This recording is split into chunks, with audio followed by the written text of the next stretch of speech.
ఈరోజు ఆర్టిజన్లు ఉమ్మడిగా ఆల్ యూనియన్లు కలిసి ధర్నా ప్రోగ్రాం పెట్టడం జరిగింది. ఈ ఆర్టిజన్ అనేది ఒక మాయగా జరిగిన సందర్భం ఉంది. స్కిల్ లేబర్గా పనిచేస్తున్న వాళ్ళని అందరిలాగానే జేఎల్ఎం ఏపీఎస్సిబి రూల్స్తో ప్రకటించాల్సిన విషయాన్ని పక్కన పెట్టి అప్పుడు ఉన్న ఒక అధికారి స్వలాభం కోసం ఆ రోజున ఆర్టిజన్ అనే పదం పెట్టడం జరిగింది. దానివల్ల వాళ్ళు ఎటువంటి ఏపీఎస్సిబి రూల్స్ అంటే పర్మనెంట్ ఎంప్లాయీస్కి ఉండాల్సిన రూల్స్ లేకుండా వీళ్ళకి ప్రత్యేకమైన ఇది పెట్టి వాళ్ళని ఎటు కాకుండా చేయడం జరిగింది.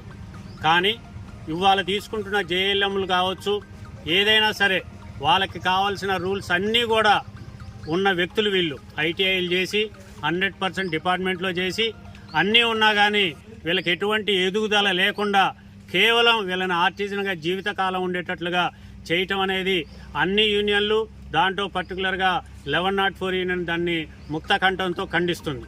దాంతోపాటు ఏ రోజున కూడా వాళ్ళు లేకపోతే వ్యవస్థ నడవని పరిస్థితుల్లో ఉన్నా కానీ వాళ్ళకి ఎటువంటి గౌరవం లేదు.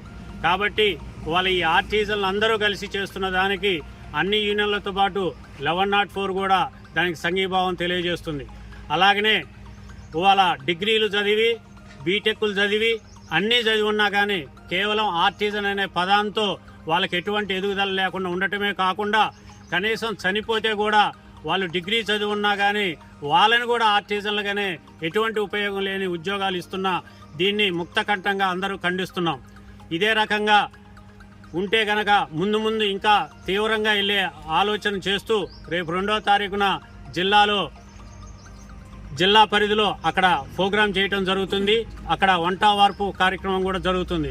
ఇది పైన వాళ్ళు వచ్చిన సిఎండి గారు కష్టాన్ని గుర్తించే వ్యక్తిగా ముందడుగు వేస్తున్నారు.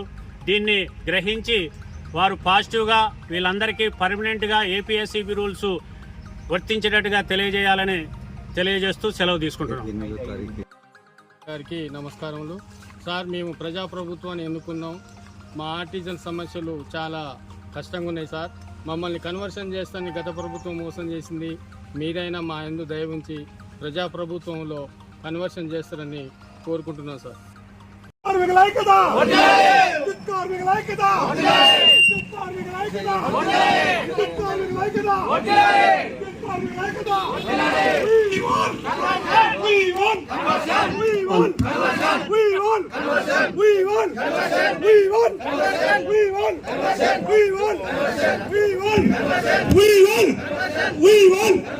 We won!